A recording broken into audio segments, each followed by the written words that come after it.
Good evening, everyone. My name is Luis Chavez, and I'm a curatorial assistant in the Department of Photography here at the George Eastman Museum. I want to thank you all for attending this evening, and I'm delighted to welcome tonight's speaker, Baldwin Lee, to the museum's long-running Wish You Were Here lecture series. For more than 20 years, the speaker series has been generously supported by Dr. Thomas Tischer, and it has brought artists and photojournalists to Rochester to share their important stories and photographs. In 2024 and 2025, the George Eastman Museum is celebrating its 75th anniversary of opening to the public. And this has prompted my colleagues and I to consider the significance of this institution, from its intertwined history with the medium of photography itself to the remarkable collection areas here. In preparation for one of our upcoming exhibitions titled Life with Photographs, I've been giving a lot of thought to the ways that photographers learn and operate in collaboration with their peers and mentors. I've also thought about the lineages that exist across generations of artists and their students, and how knowledge, meaning, and skill is transferred and embedded within one's photographic practice. Tonight's guest might also have some thoughts on this, given his extensive background as a photography educator, as well as the notable legacies of his own photography instructors. Baldwin Lee is an American photographer who was born in New York City. As an undergraduate studying at MIT, Lee met the photographer Minor White, who, in his role as professor and also as editor of Aperture magazine, introduced Lee to photography as a fine art form and encouraged him to pursue his own career as a photographer. A year later, after graduation, Lee applied to the photography graduate program at Yale, where he would go on to study with and print for Walker Evans, the illustrious photographer best known for his representations of American life during the Great Depression. While there may be stylistic resonance between the work of Baldwin Lee and the artists I've just mentioned, it's important to note the distinctive path that Baldwin charted on his own. While his work has received widespread recognition over the past decade, the majority of it was produced throughout the 1980s, when Lee, having relocated to Knoxville to spearhead the newly developed photography program at the University of Tennessee, found himself in a profoundly different circumstance than his life on the Atlantic coast. At the time, he set out to create on numerous trips throughout the American South, meeting people and creating large format portraits of the communities he encountered. What is most noticeable throughout this body of work is his focus on African American subjects and the relationships that he developed with them in the process of creating a frame. In these photographs, he depicts children, families, neighborhood friends, and couples in and around their homes, on front porches, storefronts, and sidewalks, and the resulting portraits offer a deep sense of human connection. Lee, like Evans before him, was in some sense creating documents of economic depression, but with decades between their respective projects, Lee's work accounts also for a generational exodus from the American South after the Great Migration, and for what remained of the tenuous promises of civil liberty and economic opportunity. Baldwin Lee has previously exhibited work at the Chrysler Museum and the Knoxville Museum of Art, and was recently included in a major survey exhibition titled A Long Arc, Photography in the American South Since 1845, staged at the High Museum of Art in Atlanta, and currently on view at the Addison Gallery of Art in Massachusetts. In 2022, a solo exhibition of Lee's photographs was held at the Howard Greenberg Gallery in New York and the Joseph Bellows Gallery in La Jolla, California. And that same year, Lee's self-titled monograph was published by Hunters Point Press and was shortlisted for the Aperture Perry Photo Book of the Year Award. Lee's book and two of his photographs are included in the current exhibition, New Directions, Recent Acquisitions, which is now on view in the museum's project gallery.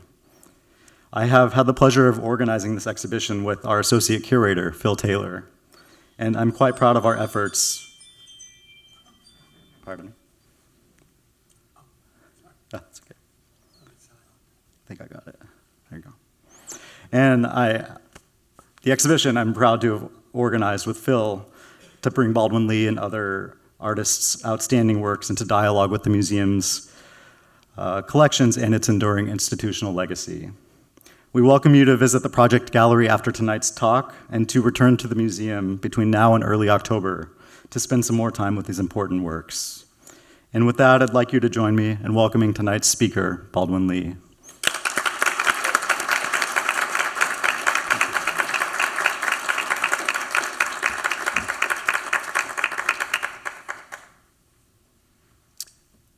Thank you so much for having me tonight as your speaker, and thank you, Louis, for the gracious introduction.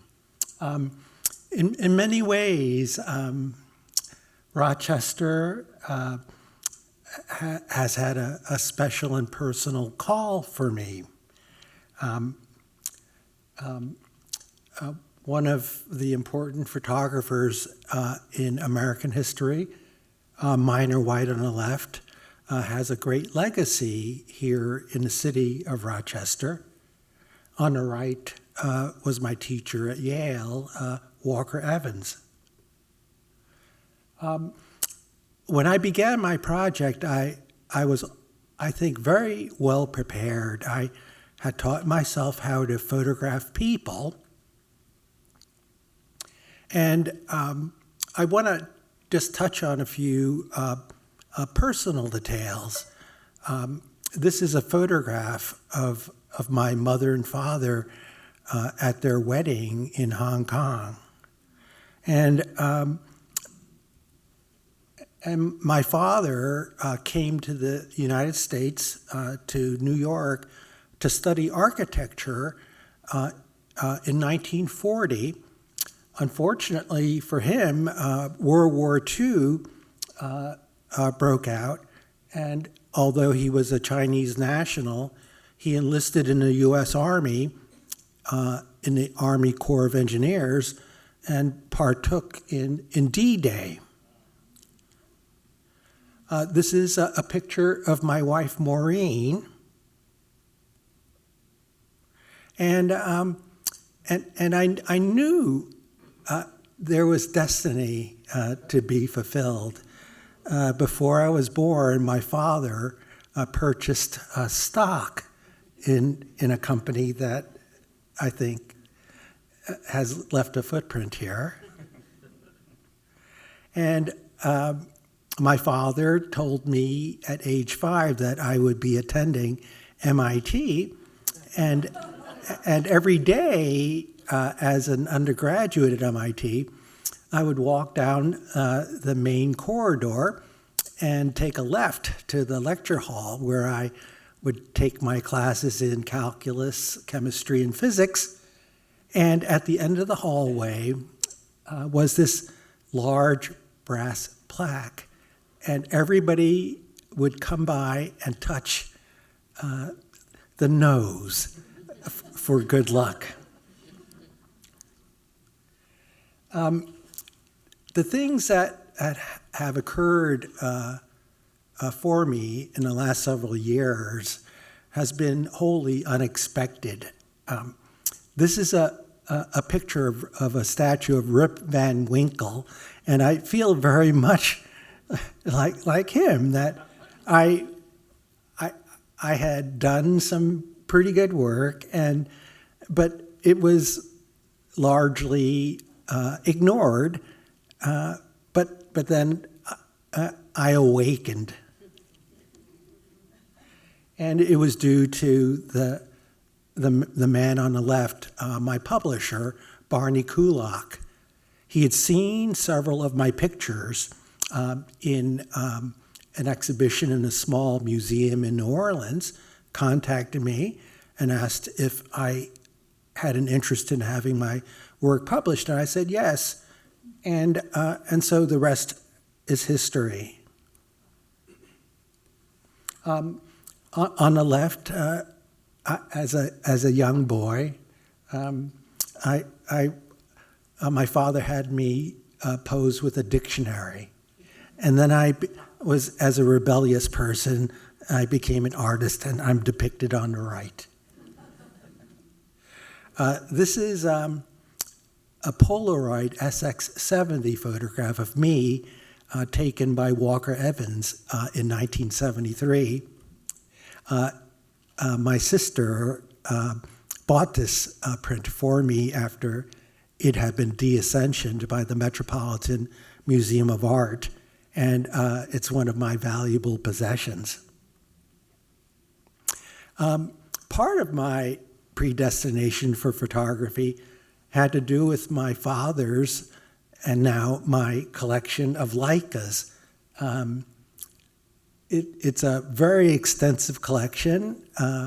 It's probably worth a lot of money, but I really had no choice but to continue in this field of photography. When I was at MIT, I learned about working with the large format camera, and this is an example of the kind of picture that I had taken.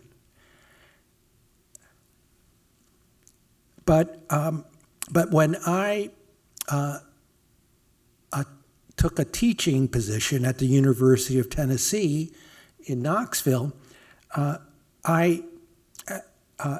as is the case with most photographers, I needed to find out what there was to photograph in my arena. And so in 1983, I took a trip across the state of Tennessee through Nashville to Memphis and south to New Orleans and across the Gulf Coast to Tallahassee and back north through Macon and Atlanta, Chattanooga, and finally back home, a 2,000-mile trip where I had made close to 400 pictures. I knew when I was taking pictures that I had a much greater interest in photographing Black Americans in Black communities than in any of my other subjects. This was confirmed when I returned home and I processed the work. This was the first good picture I took. This is in Nashville, and it's of these 4 young men standing in front of the Parthenon, not in ruins, but fully intact. And also because of its location in Nashville, it was air-conditioned with a gift shop in the basement. I took this picture as the sun had just dropped below the horizon and the Klieg lights had just begun to turn on. But I'd like to take a second to talk about how photographs are made and how fragile the process really is.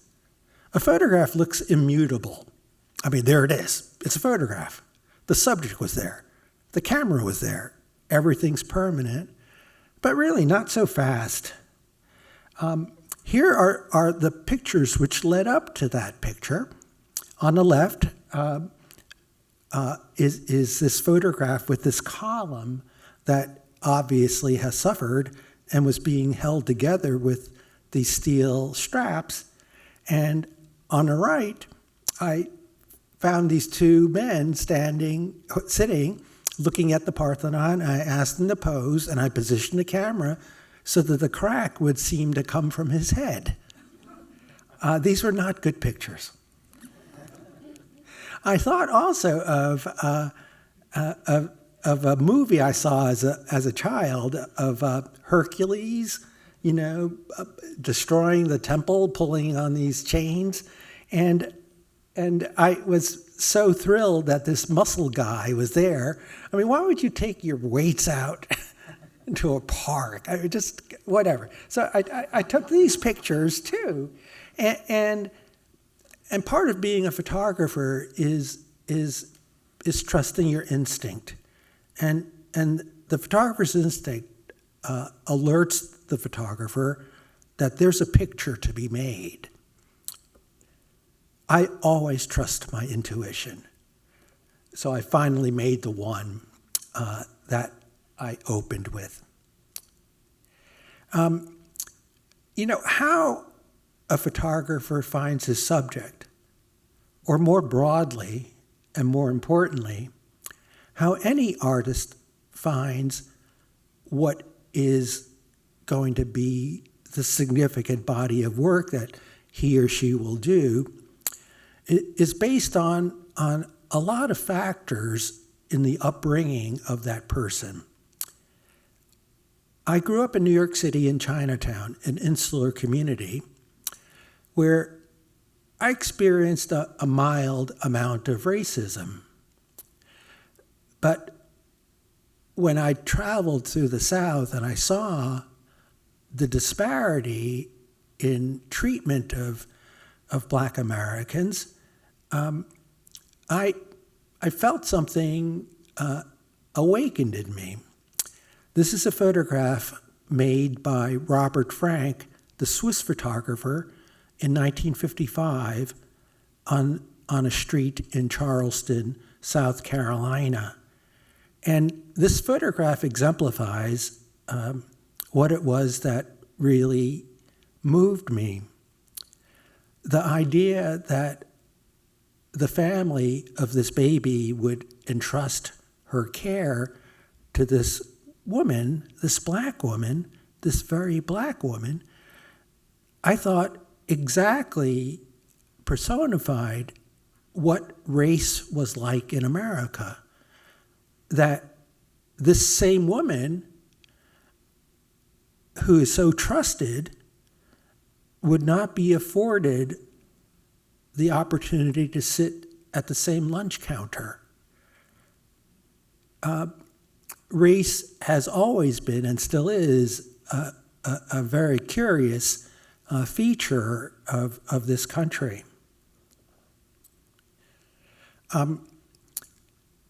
Black and white. This is how neighbors delineate their property rights. They will very carefully draw a line and then only paint their half of the house. Photography is a demanding discipline. You can only photograph what is in front of you. And the process of being in front of something can be a circuitous route. This is a picture made in Augusta where the Masters is being played. I was walking down a street and I would carry my 4x5 camera on a tripod on my shoulder.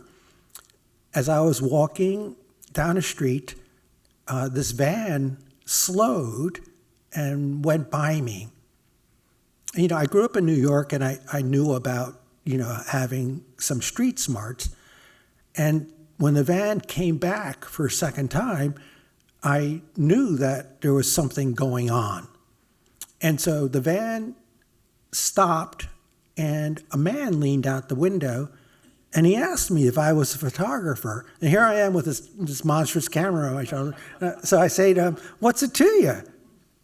And he simply asked, "Would you come with us to take a picture?" And I was a much younger person then, and I was quite adventurous and maybe even fearless. And with his offer, I entered into his van. And we drove for a short distance, and we arrived at a funeral home. And we entered, and he led me here, and that's his wife and their baby. And he told me a story about the passing of his child. He invited me over to his home, where he and his wife served me tea. And I was sitting where I had a view of their bed, and he said that the baby, in tossing and turning, had got caught in the sheets, rolled off the edge of the bed, and suffocated. And this was a particularly poignant time for me because my wife and I were about to have our first child. And my mother had very generously offered to furnish the nursery. And my wife and I discussed the possibility of looking at some antique furniture. But we quickly realized from some research that OSHA mandated that the space between the slats of a crib could be no more than 2 1/8 inches. the width that a baby's head would not fit through. So my journey through the South in all my subsequent trips were not just about making pictures, but they were about how the subject connected with things that were important to me in my life. This is a picture of a man in a polyester suit on a street corner in Shreveport, Louisiana, and it was early in the morning, and he was on his way to an early church service. I stopped to make the photograph because his suit was iridescent in the sun. And when you look closely at his shoes, you can see that they're shined, but there's traces of mud on his heels. And the little details in photographs can be very telling. He lived someplace where, when he stepped out his front door, he had to traverse mud. And so why did he have to suffer this indignity? And why do others not? This is a woman, a prostitute in Natchez, Mississippi. This is a cluster of boys and their puppies, and I'll tell you how I had to learn how to photograph and how to survive in the Deep South. After I made this photograph, I drove to a motel. I was living on a paltry teacher salary. I was making $18,000 a year. If you wonder why education is so poor in the country, it's because teachers are badly underpaid. And so I got into my motel. I was really tired. I wanted to take a shower, and I went into the bathroom that had new white linoleum on the floor. So as I disrobed, I looked at the floor, and I saw these little black things hopping around. I had been infested with fleas. And so you have to, okay, what are you going to do, right? And so I thought, hey, I passed by a drugstore on my way here. I'm going to go. And so when I went back to the drugstore, I found the pet section, and I got flea collars, and I put them around my ankles, and it worked. So I learned all about photography. I learned about staying in like terrible hotels. I learned how to turn the bathrooms into a light-proof room where I could change film. I learned how to travel with a kit which included a 100-watt light bulb that would replace the 2-watt one in the nightstand so that I could read at night. And also I brought a pair of channel lock pliers so that I could take off their water-restricting valve, and I put on mine for a full, decent shower. This is the picture that was chosen by my publisher to be the cover photograph of my book. And I was so pleased that a bookstore in Belgium decided to draw that photograph in chalk. That was, I think, the highest praise. My methodology was pretty simple. I would go out and make photographs of people and places I had been to before, and then spend the rest of the trip expanding my territory to photograph new places. This young man is Alan, and he was the clear reason why I approached him to make this picture. And it's also a demonstration of how I chose who to photograph. as in the case of going to a theater production, there's no need to read the playbill or to have the lighting people put a spotlight on the star. You know who the star is. I mean, the star has this emanation, and you know who that person is. So every time I would go out to photograph, I would be a talent scout looking for somebody who possessed this kind of ability. So I would photograph and then return. So this is a photograph. Alan is being pulled on that tricycle. This was a year after I made the first picture of him. And so for quite a few of the people I photographed them for 4 or 5 years. This is a picture in a county seat of Hughes, Arkansas. Obedience of the law is liberty.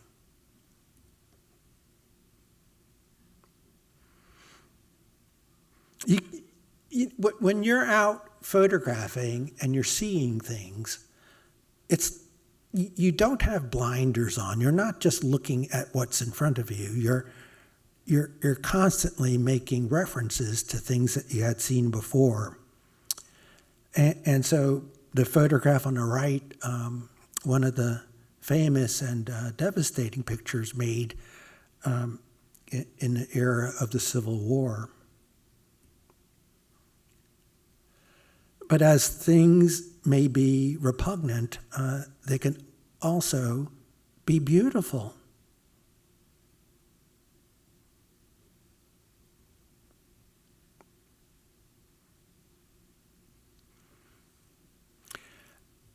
If any of you have lived in the South, you'll know something about this picture. There is nothing sweeter than twilight in the South.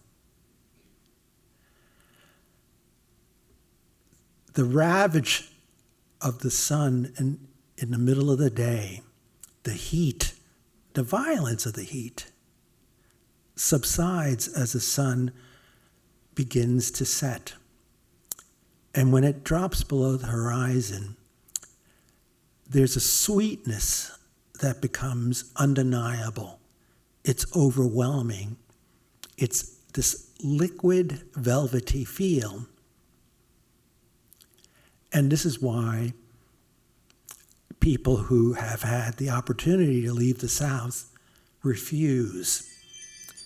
And they wind up staying in the South.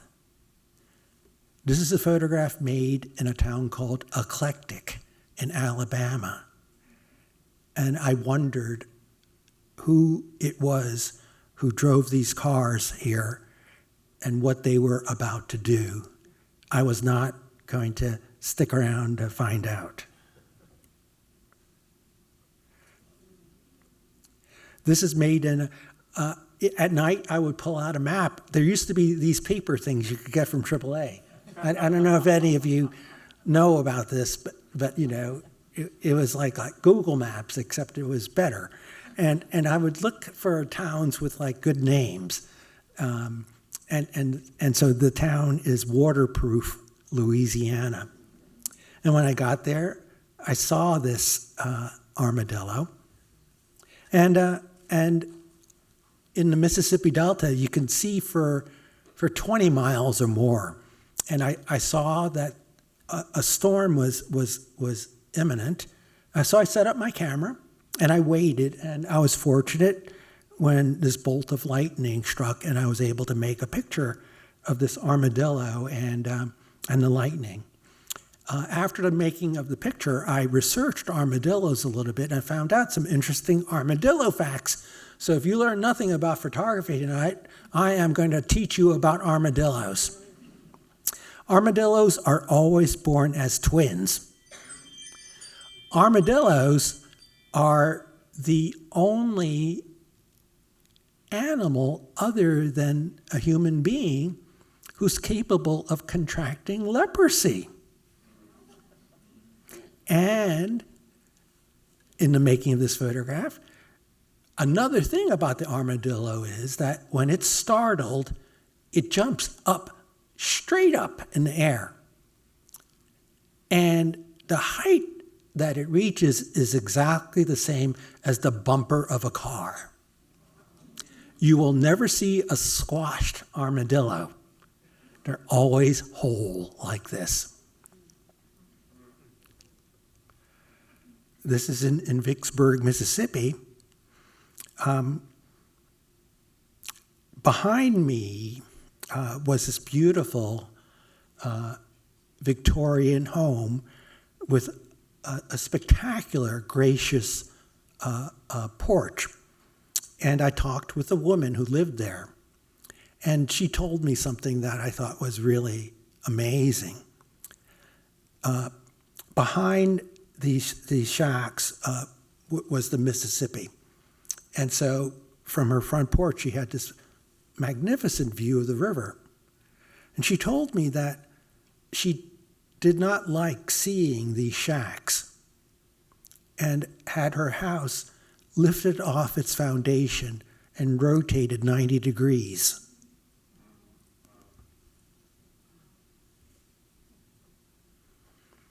This is in Vicksburg, Mississippi as well.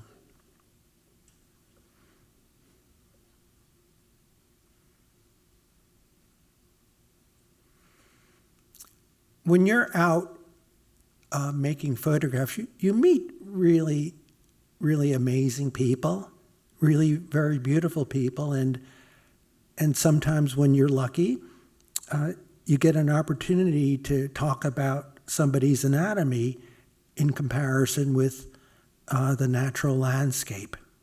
This is a young man, probably at the peak of his vitality. And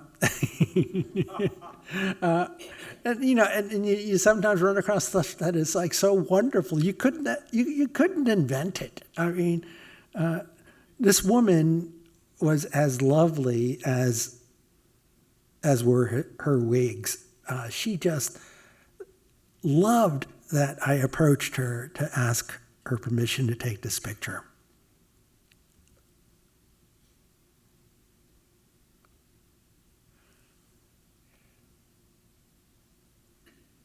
Way down at the end of the tracks, this is in Montgomery, Alabama, you'll see two little boys. And this was a photograph taken as the sun was setting at the most beautiful time to be in the South, and that is just before spring.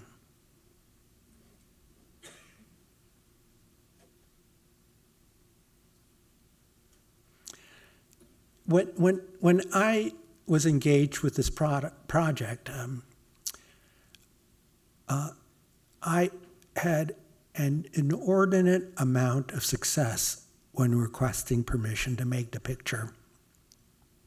If I were to ask 20 people, 19 would say yes. I was almost never turned down. This woman was sitting in the passenger seat of this car, and I asked if I could make a picture of her, and she graciously acceded. If you look in her hand, she's holding on to a $5 bill. Her straw hat is so beautiful. The light inside the car is so beautiful.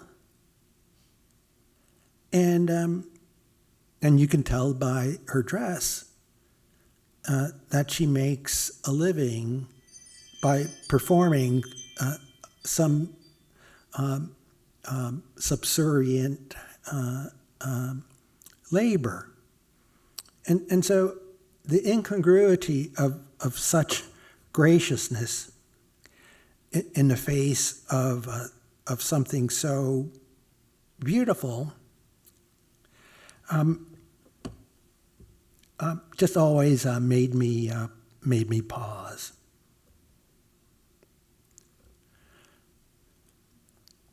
Three generations in New Orleans. This was before Katrina.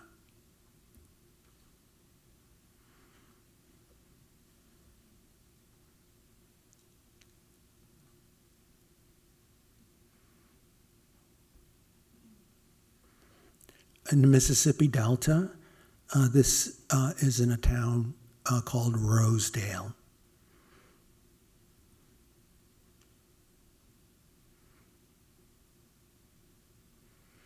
I cannot recall where this photograph was made, but the light was just extraordinary.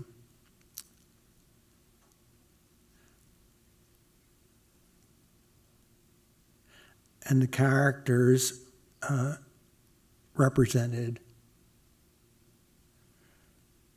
could have appeared in a wonderful drama.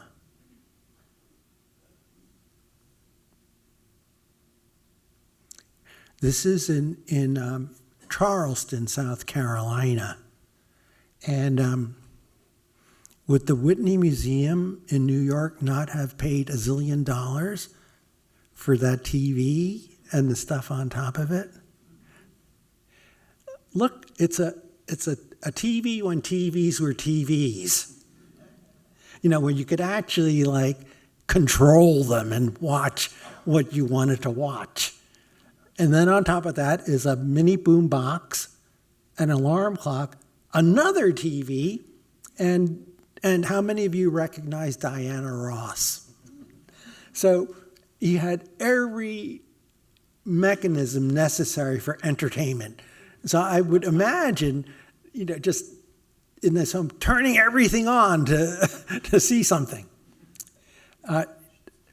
Although the picture's in black and white, the curtain was orange and the shag carpet was green. It was like really good, really good. This is taken on the 4th of July in another Delta town called Boyle. And it was really hot. And on the screen window is written, "I love you."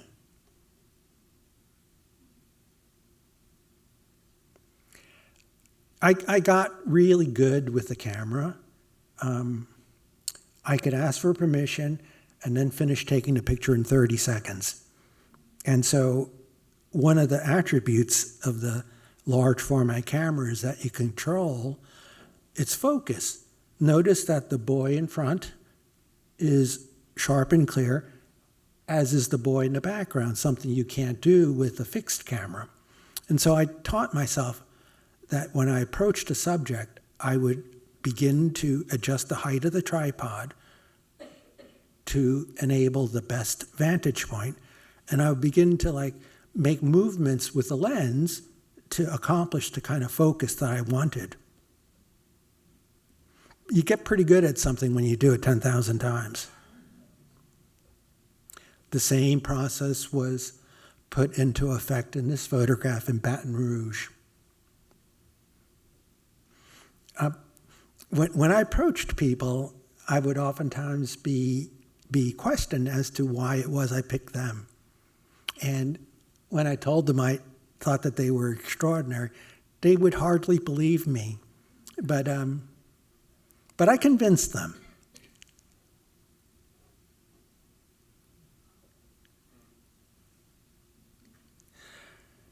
I guess I'm unthreatening. I guess I'm affable. I guess I'm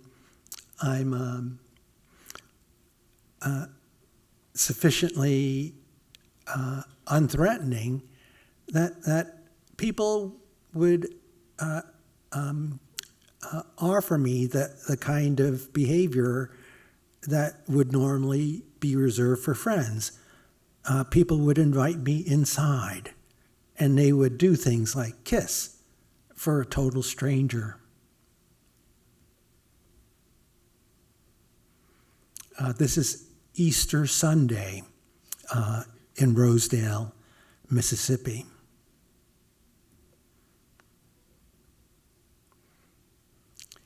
In my monograph, Jessica Bell Brown, who's a curator of contemporary art at the Baltimore Art Museum, made a point of writing about this photograph. And one of the things about making art is that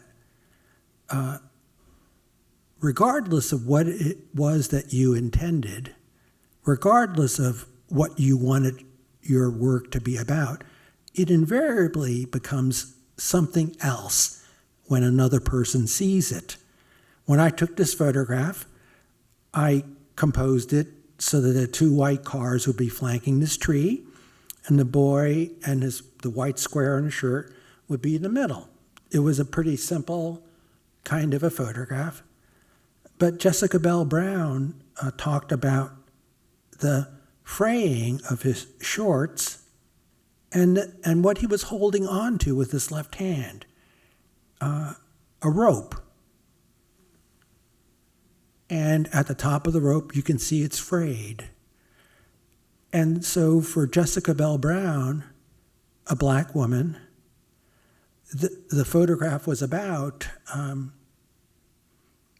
of the most reprehensible acts committed in the history of the country. As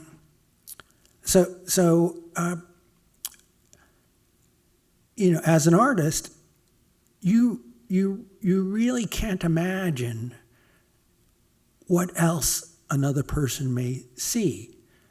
I think the measure of any artwork is in its ability to convey different subjects at different times.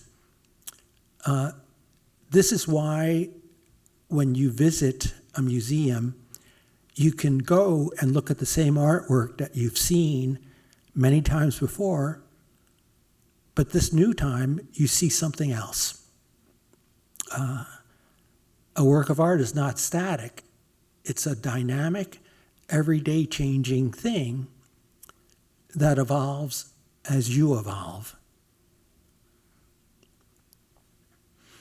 This is Columbia, South Carolina, the capital of South Carolina. And this is less than half a mile away from the Capitol building.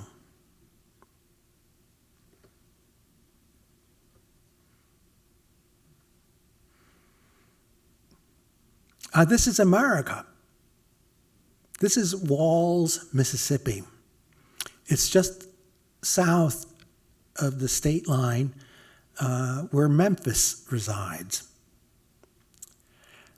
So in 10 minutes, you can drive from here to Memphis's a famous hotel, the Peabody. And at the Peabody, you enter the lobby, and its focus is this marble pond. And every day at 3 in the afternoon, the Peabody's duck master, who's wearing sort of like a Ringling Brothers ringmaster's outfit in red with the epaulets and the hat, he goes up the elevator, and the Peabody ducks reside there, and he leads them into their train. They follow him into the elevator, and they come down, and the elevator opens to the delight of all the visitors, and the ducks then proceed to walk in line into the pond. And so that's 10 minutes from here. It's always when things are placed side by side that the contrast becomes clear. Defuniak Springs, Florida.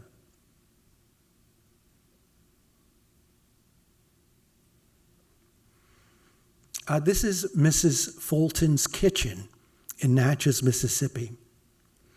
I went to Natchez, Mississippi because Walker Evans had photographed there 50 years before I had arrived. And he made a famous picture on Main Street of a Greek revival structure, and I made a reproduction of it, and I learned a lot about it. And just north of Natchez, Mississippi, the road narrows and becomes a dirt road, and upon rounding a corner, I saw a most amazing sight. It was a beautiful spring day. The sun was brilliant, and I saw this wisteria arbor in full bloom. And behind the arbor, there were goats jumping from one pile of tires to another pile. There were chickens running around, and I was never afraid to ask permission to photograph, and if I wanted to make the photograph badly enough, I would work so hard. I would wear people out until they finally said, "Yes, go ahead, take the picture and get out of here." And so when I knocked on the door, Mr. Fulton opened up the door, and he was an older man. He was gaunt, and he had numbers tattooed on his collarbone. I've not been able to verify this, but I suspect that this was identification when he was incarcerated. And he proceeded to show me his property, which was really rather extensive, and we wound up in the back at an elevated kind of a precipice, and he pointed out these pear trees that he had planted and grown. He wanted to make sure that his family would have food during the Depression. In the ravine beneath this precipice were dozens of car and truck tires, pieces of plywood, and pieces of corrugated metal. And I asked Mr. Fulton if he had put them there. He said yes. And I looked at him and I said, "Mr. Fulton, do you own this property?" And he looked at me and he said, "No." And I then asked him, "Well, why did you and why do you work so hard?" And he just looked at me straight in the eye and he said, "God put me here, and God put the land here." Yes, sir. You know, I had just studied with two of the most important American photographers at very fancy places that I paid thousands of dollars to go. And I learned something from Mr. Fulton that day that I could not have acquired in college. I returned home. I made prints, and I sent him a set of pictures that I had taken of him, his house, and his property. 3 weeks later, I get a letter in the mail.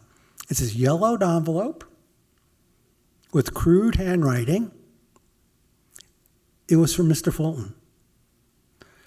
I opened it up.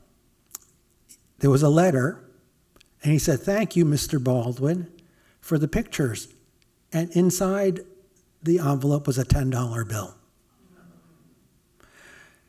And I showed this to my wife, and I said, "I can't take this money from him. I mean, $10 is a lot of money." And she said, "Well, you can't just send it back to him. You'll insult him." So I thought, okay, maybe I can do this. I went to the Sears, and I bought a tape measure. And I sent him a tape measure. I felt pretty good about that. 3 weeks later, I get another $10 from Mr. Fulton. And I'm going, I may not be the smartest person in the world, but I know this I can't keep on this infinite cycle. So the next opportunity I have, I drive straight from my house to his house, and I I said to Mr. Fulton that it was not necessary to compensate me, that the opportunity gave me was more valuable than any amount of money. And then we were outside, and I asked him, well, tell me why you work so hard. And, before he answered that, Mrs. Fulton entered into the kitchen, and I asked her about the cornflake boxes. And, and they're so beautifully arranged, architecturally arranged, they look like crenellations on top of a castle. I said, Mrs. Fulton, you must really like cornflakes. And she goes, no. I go, then why do you have so many cornflake boxes? And she said, I have them because I don't like to take meals by myself now that my children are grown and gone. Then Mr. Fulton, when I was asking more about all of his labor, he asked me if I knew the story about the mouse and the frog.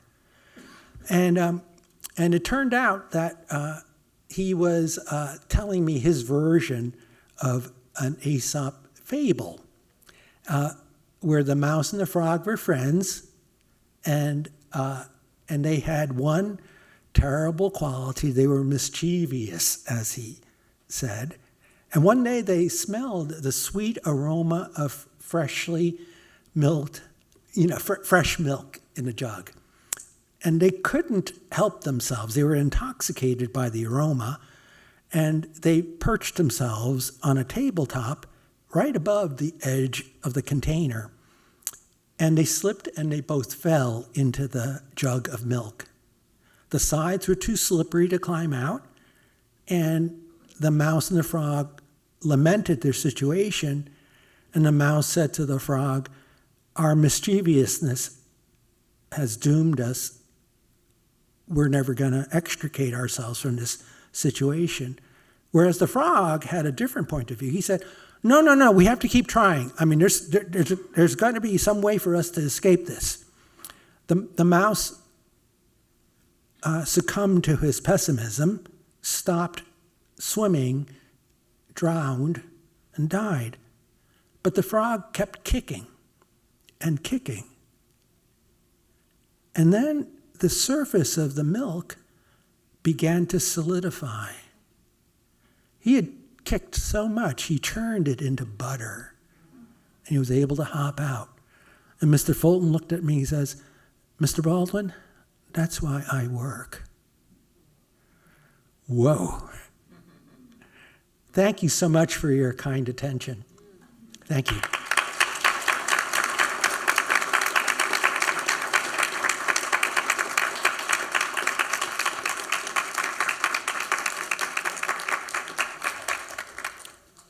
We'll have a few minutes for questions and answers, and if you have a question, Emma will come and bring you a microphone so that we can hear it on the recording. So please do raise your hand. And after this, please make your way down to the project gallery to see new directions as well. Thank you all very much. Any questions for Baldwin?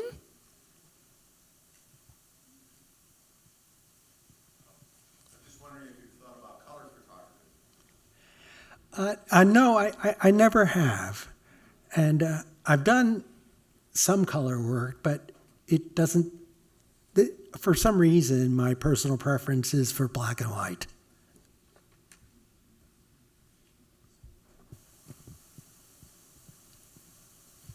I was curious if you have done comparable voyage journey photograph sessions with African American communities in the North or Midwest. I have not. In fact, after I completed this project in 1989, I stopped photographing entirely.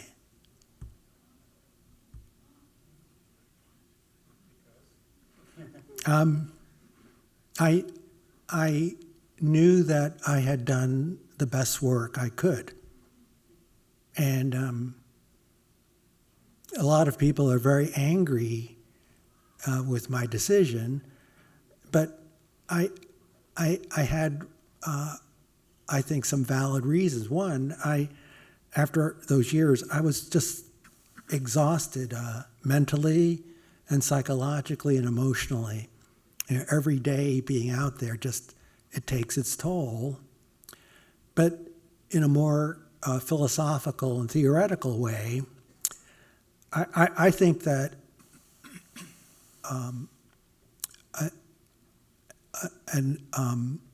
a true artist would be perpetrating a fraud if he or she would continue to photograph when he or she knew that the best work had been done. And my knowledge of the art world and knowledge of artists who traffic on their past is something that is repugnant to me. I think that that when you ride on the coattails of previous work, you've succumbed to the art money-making machine, and I have no interest in that.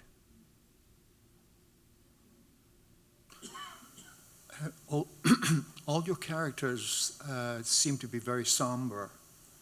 No one laughed. No one revealed their personality in a very up manner. True. Did you find any reasons for that, or any kind of random surprise or whatever? Each time I made a portrait, my goal was to reproduce an image that would make the viewer identify with something intrinsic in the subject's image. And whether it was uplifting or not is really not the point. It's never the point. It's recognizing what it is that makes you feel the value of life. So it's not about smiling or frowning. It's about giving you the opportunity to contemplate what it means to be alive.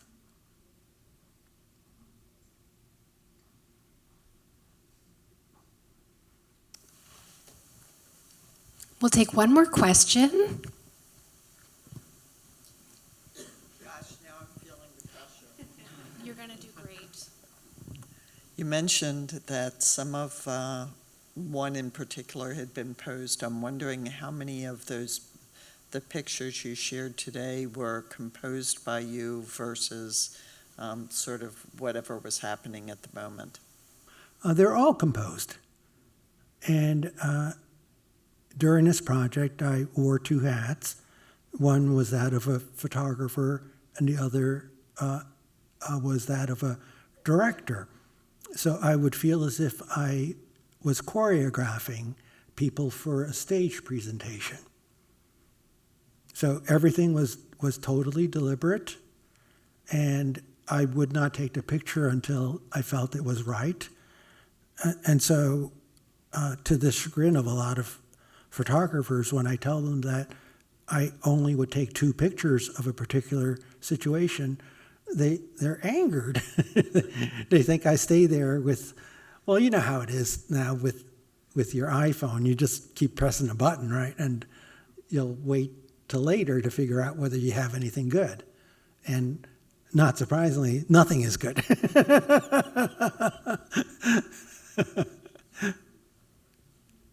you. You're welcome. Sir? I'm going to take the director's liberty and ask one more question. Does anyone use a large format camera to take uncomposed pictures?